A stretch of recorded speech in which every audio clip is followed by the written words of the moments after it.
Hello everyone, this is John. And MSX for Sonic And Colors Advancing U. Yes, because this is the European version of the game, even though we're both Americans. I got the European version just because it came out first. Even though our friend Madrid thinks that the way that we as Americans spell colors is wrong. You should just go back to Europe. Exactly, head back to Europe where you belong. European. What's funny is But anyway, in the Wii version, this opening cinematic here is actually played after the first stage as a flashback of how they infiltrated the park. In the Wii version, Yes. it just jumps straight in. There's like no backstory. Then this is just like a flashback. that's why this version is better than the Wii version. Give you more backstory. Well, it shows up in the Wii version, just not right on top. In the Wii version, it has Supersonic playable and normal stages, something that the DS version lacks, and all fans demand. At least the DS version got an extra boss fight. Yeah. But we're not going to talk about that right now. Basically, this is the newest Sonic game next to the Generations that's coming out later this year. But right now, this is the newest one out there. This is the newest one. Came out Christmas of 2010. Actually, it was November 13th in Europe for Wii, I remember. Details. Alright then, here we go, the first stage in the world, Tropical Resorts. 2, 1, go. The basic gameplay of this is sort of like Sonic Rush. It's basically, a lot of people want to test this game on the DS as Sonic Rush 3, which I'm surprised they haven't made yet. I sort of viewed this as like a pseudo Sonic Rush 3 in such a way. Except it only has like a few more features. More notably the wall jump and smash down and the slide. Though to me the slide seems sort of pretty pointless. It's like not all that much people. It's rarely used. In fact, in Asteroid Coaster, I hate the slide because you have to use it at very good timing to get past a beast. Like, there's this. We'll get to it when we get to Asteroid Coaster. But I'll just say like the slide can screw you up a lot, especially when you try to get through this game without taking a hit like I tried to. Yeah, on the Wii version, the slide is hardly used either, which makes me think, what was even the point? I think it was just a thing to add a little bit of difference in platform. Like, you never see it so often that you be like, oh yeah, that. Plus the slide also gets rid of enemies in front of you. If you don't have boost, you can just slide and they'll. But it's so unwieldy because usually by the time you use the slide, it's like it's more often face plant right into you. I don't understand why that. I just haven't found a good way to utilize the slide. I think I may have done it once by accident. It would probably only do it for one enemy.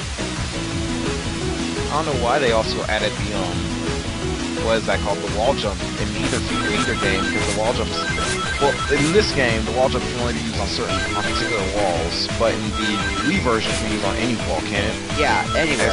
Score one for the Wii.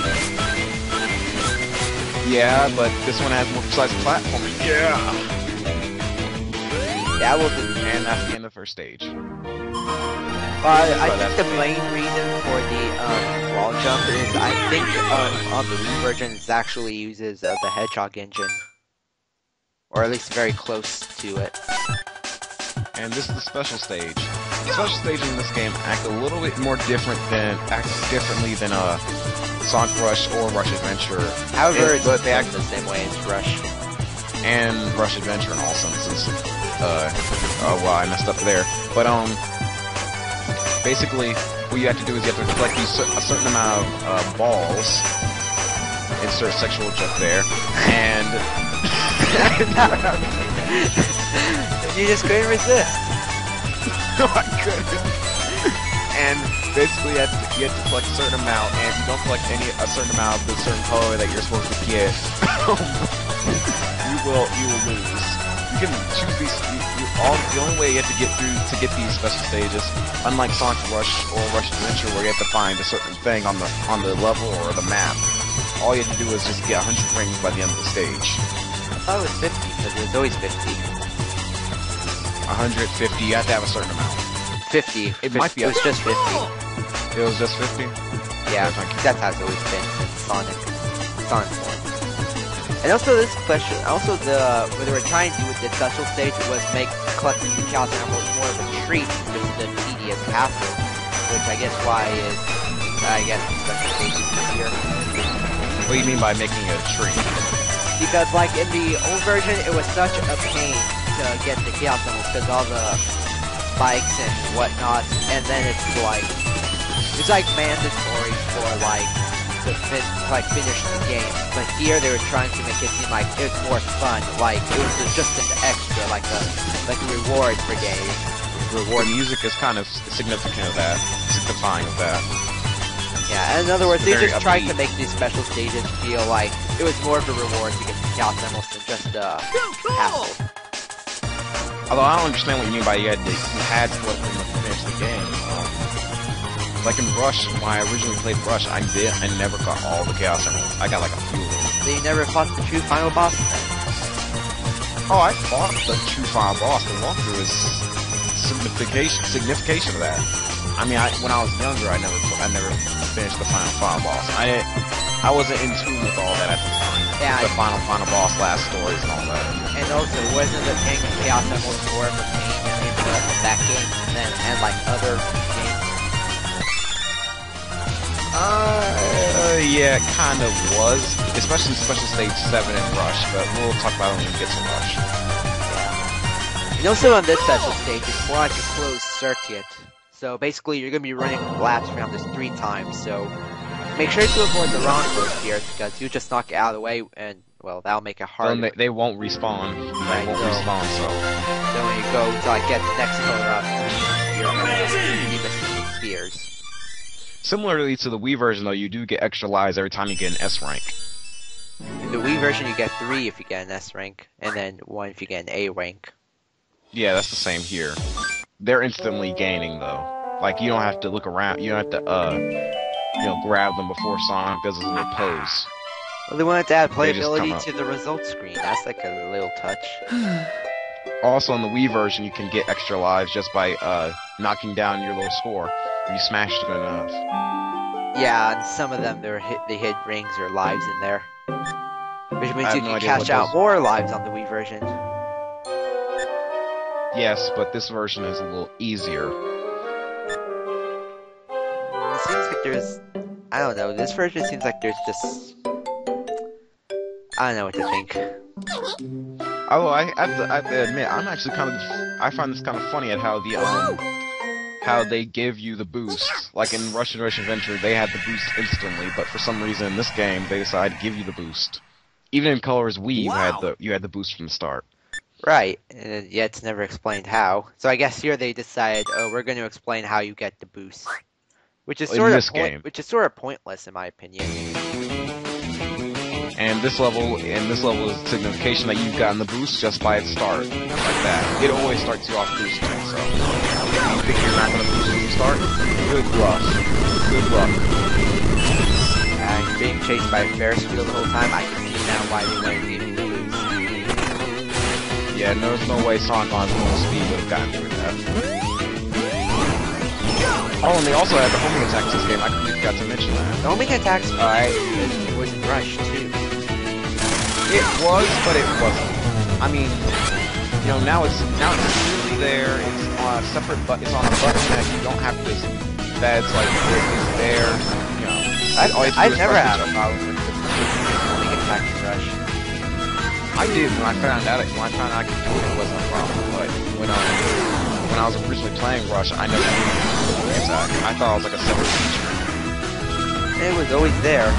And I think the homing attack Was homing attack in the Advanced series at all? I remember it was an advanced, so I'm pretty sure it's Really? advanced. I never even noticed. You have to jump and press R.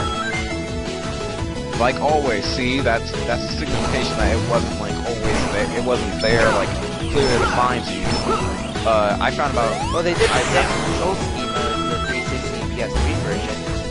You see, in that game, they also told you. Well, in the Game Boy Advance game, there was nothing really there that indicated about anything. I mean, like, how is he supposed to know that getting all the Chaos Emeralds with all characters unlocks Amy or a sound test? They don't even tell you that in the booklet. Exactly, and that's the problem I have with Sonic games in general, and that's the not telling you what you need to do in order to win.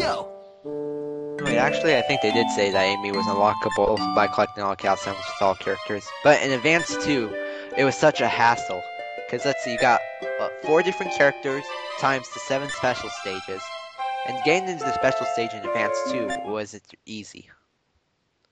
No, they weren't. No, it was not. The bosses in this game, the way I decided to do most of the bosses in this game is to just pan out to 2 screens whenever I'm just not in there, because the bosses take up both screens. Actually, you'll see it in the boss fight that we're about to take on right now after this cutscene. You know, they've proven that they're capable of inserting the cinematics from the Wii version, so why couldn't they just do that here? I know, because this game it's not that big. Curse you! Well, then again, I'm sure it'd be a little weird, since for some reason, I don't know why, they completely redesigned this boss from the DS. Actually, this is a thing that proves that the DS version is better than the Wii version, because there aren't reappearing bosses all the time. Only one boss is repeated. Yeah! Actually, the DS family, all bosses are repeated. What are you talking about? You're lying. I thought, isn't it Aquarium Park? I know Planet Wisp is a boss somewhere, and no. Planet Wisp boss is completely different from the boss in the first level. In the Wii version, Planet Wisp boss is the same as the boss from the Tropical Resort. There's a minor difference, and I even saw that minor difference even in the DS version. In this version, this boss is never repeated. In the DS version, though, the Starlight Carnival and what's it called? Asteroid Coaster. Sweet Mountain, both bosses are repeated in Aquarium Park and Asteroid Coaster. But Planet Wisp and Tropical Resort's bosses are never repeated. They're just slightly different. I don't think so, but we'll talk about that when we get to Planet Wisp. I don't think this one is repeated, though. Well, I saw it repeated in a different playthrough. But okay, well, see you next time. Yep.